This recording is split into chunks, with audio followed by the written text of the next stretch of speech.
여기 구역 지정되고 얼마나 올랐어요? 작년 6월에 6억에 팔렸는데 후보지 선정되고 9억, 구역 지정되고 12억까지 올랐어요. 와, 그러면은 1년에 6억이 오른 거네요? 프리미엄 얼마나 올랐어요? 그때 4억 3천에 사셨죠? 5억 5천 아래로는 없어요. 6개월 만에 1억 2천이 오른 거예요? 와, 미쳤네. 강동, 마포, 용산 가장 수익이 좋은 곳을 알 수 있나요? 네, 물론이죠. 초기 재개발로 2억, 철거 중인 재개발 물건 6주 만에 1억 5천의 수익을 내고 있고요. 12억짜리를 3억 싸게 낙찰받게 해드린 회원님 사례 가지고 제가 어떻게 재개발을 통해 수익을 얻을 수 있었는지 모두 알려드릴게요. 이 영상 하나로 재개발 투자가 가능한가요? 네, 여러분이 걱정하는 추가 분담금까지 고려해서 어떻게 기대 수익을 예측하면서 투자할 수 있는지 총 정리해서 알려드리겠습니다. 구독, 좋아요 부탁드리겠습니다.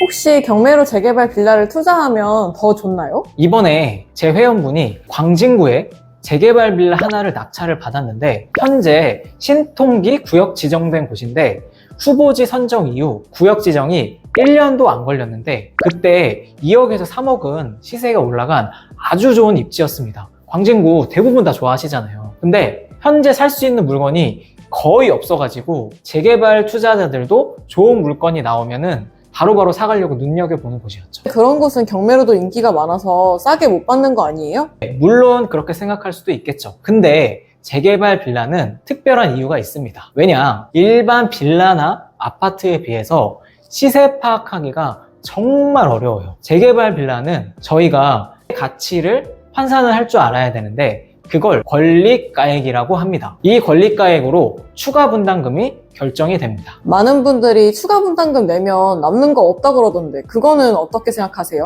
주변에 재개발 관련된 그런 기사나 댓글들을 많이 보면 그 부분에 대해서 걱정을 하시는 분들이 정말 많으세요. 내 물건의 권리가액이 얼마인지만 제대로 알고 진행을 하면 좋은데 그렇게 파악하지도 않고 산다면은 정말로 추가 분담금만 높게 내고 시간만 투자하고 수익은 정말 얼마 생기지도 않을 수도 있어요. 최악의 투자가 되는 거죠. 그만큼 재개발이 어려운 투자이긴 합니다. 일반 빌라처럼 실거래가 조사하는 걸로는 한계가 있더라고요. 권리가액뿐만 아니라 재개발에서는 사업성도 검토를 해서 사업성이 잘 나오는 걸 투자해야 되고 이런 다양한 부분들을 면밀하게 살피고 투자를 결정을 해야지만 성공적인 투자를 이끌어 나갈 수 있습니다. 제 회원분은 저랑 확실하게 물건의 가치, 즉 권리가액도 같이 측정을 하고 최근에 인기 평형에 대한 조합원 분양가도 파악을 하고 그리고 또 가장 중요한 내 물건의 주변에 있는 대장 아파트 시세까지 분석을 해서 확실히 수익이 나는 금액으로 입찰을 해서 현재 회원분이 낙찰받은 물건보다 전용 면적이 2분의 1밖에 안 되는 물건이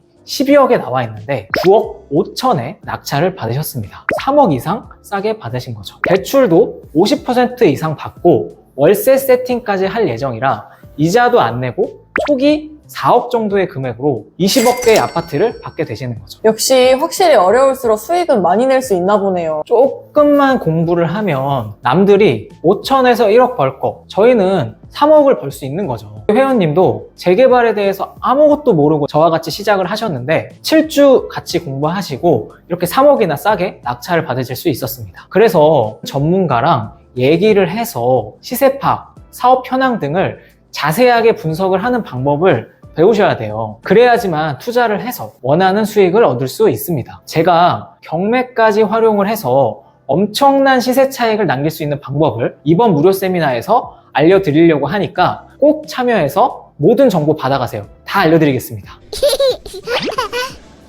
1억으로 재개발 지역 투자가 가능해요? 충분히 가능합니다. 다만 아무데나 들어가면 절대 안 돼요. 1억대의 투자의 핵심은 속도입니다. 속도요? 제가 한번 예를 들어 볼게요. 최근에 시흥 1동 모아타운 관련된 사례인데요. 근처에 신안산선 호재도 있고 아파트 시세도 가파르게 오르고 있고 엄청나게 인기가 있는 지역입니다. 제 회원님도 경매로 2억 5천만 원에 낙찰받고 대출 80%를 받아서 최종적으로 5천만 원으로 투자를 할 수 있었죠. 내놓은 지 딱 한 달 만에 6천만 원 수익을 낼 수 있었습니다. 와, 정말 얼마 안 되네요. 5천으로 한 달 만에 6천을 번 거라고요? 그만큼 최근에 재개발에 대한 수요가 정말 많은 편이에요. 회원분 말로는 더 가지고 있었으면은 5천만 원 더 올랐을 거라고 하면서 아쉬워하시더라고요. 근데 모아타운에 대해서 알아야 될 게 있습니다. 같은 지역인데도 3, 4구역은 24년 5월에 동의율 70%를 넘어서 이미 조합 설립이 완료가 된 상태였고요. 반면에 1구역은 24년 12월, 2구역은 25년 5월 9일에 조합 설립 인가가 된 상태입니다. 이렇게 같은 모아타운이어도 구역별로 속도가 다르고 추진하는 주체도 조합장마저 다를 수가 있습니다. 아, 이게 같은 모아타운이라고 해서 같은 속도로 진행되는 게 아니네요. 그래서 자금이 적을수록 초기 재개발에 투자를 해야 되기 때문에 더욱더 정밀하게 구역을 선별을 해야 돼요. 무조건 재개발 추진 중이라고 해서 다 된다는 착각은 절대로 하시면 안 됩니다. 회원분은 3, 4구역이 잘 진행된 걸 보고서 1구역을 조합 설립 이전에 투자를 해서 조합 설립된다는 정보를 파악을 하고 빠르게 낙찰받고 매도 수익을 낼 수 있었습니다. 아마 계속 가지고 계셨으면 더 큰 수익도 낼 수 있었죠. 근데 어떤 곳은 4구역 중에서 2구역은 동의율이 70%가 넘는데 나머지 구역은 20%에서 30% 뿐이 안 돼서 잘 되는 지역만 보고서 다른 지역도 될 거라고 잘못 투자를 한다면 평생 시세 차익이 발생하지 않을 수도 있다는 얘기죠. 정말 잘못 투자하면 안 되겠네요. 모든 재개발이 그런 건 아니지만 이런 기회는 명확히 존재해요. 핵심은 속도 있는 구역을 볼 수 있는 눈을 키우는 거예요. 재개발 시간 많이 걸린다고 하는 분들이 주변에 많이 있으시잖아요. 남들이 좋다고 무작정 따라서 투자만 했다가 내 물건 시세가 그대로인 경우가 많으니까 그러는 거죠. 근데 경매가 아니라면 재개발 빌라 보통 가격이 못해도 3억 이상은 하던데 어떻게 1억으로 투자가 가능해요? 재개발 자체의 가치를 보고 일반 매물로 접근하시는 분들도 계시긴 하죠. 빌라에 거주해야겠다고 생각을 하니까 그러는 거예요. 저희는 거주를 할지 투자를 할지 구분을 확실하게 하셔야 돼요. 재개발 빌라를 투자를 할 때는 보통 투자금을 최소화하기 위해 전세를 활용한 갭 투자를 하게 됩니다. 현재 서울은 모두 토지거래 허가구역이 아니라 실거주자만 투자 가능한 거 아니에요? 이게 많이들 헷갈리시고 질문도 많이 하시는데 이번에 10월 15일 정책으로 서울은 실거주자만 주거용으로 물건을 살 수 있다고, 즉 토지거래 허가구역이라고 생각을 하시는데 이거는 아파트만 해당을 하고 빌라는 아파트와 혼재된 일부 물건을 제외한다면 토지거래 허가구역에 제한을 받지 않을 수가 있어요. 즉 갭 투자가 가능한 거죠. 아, 그러면 재개발 빌라도 소액으로 투자 가능하겠네요. 그래서 현재 실거주는 어렵지만 가지고 있는 자본이 있어서 내가 투자를 해야겠다. 그런 분들의 수요가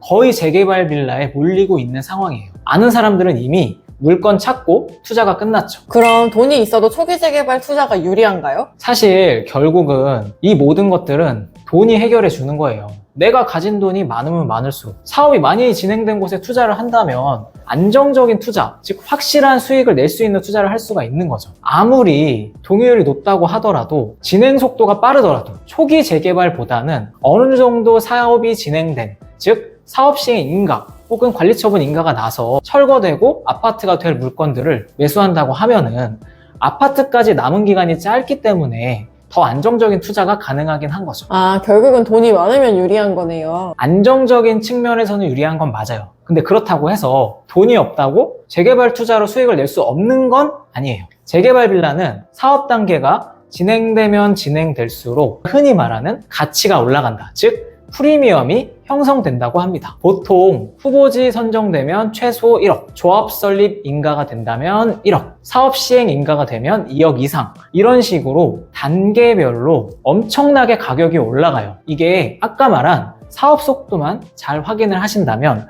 매수하고 나서 3년에서 4년 사이에 2억에서 3억은 쉽게 벌 수도 있습니다. 저 같은 경우도 재개발 빌라를 사고 나서 6개월 만에 1억 5천이라는 시세 차익이 발생을 했었습니다. 내가 가진 금액이 얼마 없어도 남들보다 조금만 더 노력을 하면 이런 재개발 빌라와 같은 남들이 어려워하는 물건에서 기회를 얻을 수가 있습니다. 재개발 빌라는 1억, 2억, 3억 내가 가지고 있는 금액이 중요한 게 아니라 내가 조금만 더 관심을 갖고 어디에 투자하느냐가 결국은 내 수익을 결정을 짓게 됩니다. 재개발은 결국은 정보력 싸움입니다. 아무데나 남들 따라가서 들어가면은 누군가는 2억에서 6억이 될 때 동안 나는 내가 투자한 돈 2억에서 계속 유지가 되고 심하면은 10년 동안 변화가 없을 수도 있어요. 오늘 제가 알려드린 사례만 보더라도 속도와 구조를 잘 파악한다면 큰 기회를 얻을 수 있습니다. 내가 가진 돈이 작으면 작을수록 더 냉정하게 따지셔야 해요. 제가 이번에 고정 댓글에 무료 세미나에서 이런 부분들을 전부 알려드릴 예정이니까 신청하셔서 혼자서 하지 마시고 저한테 질문도 하셔가지고 모든 답변을 받으시고 더 성공적인 투자를 진행해 보시기를 바라겠습니다. 모두 제가 도와드리겠습니다. 앞으로도 재개발 물건 분석, 입지 추천, 다양한 정보들을 제가 분석하고 제공할 건데 제 채널도 재개발이 될 수 있도록 구독, 좋아요 부탁드리겠습니다. 감사합니다.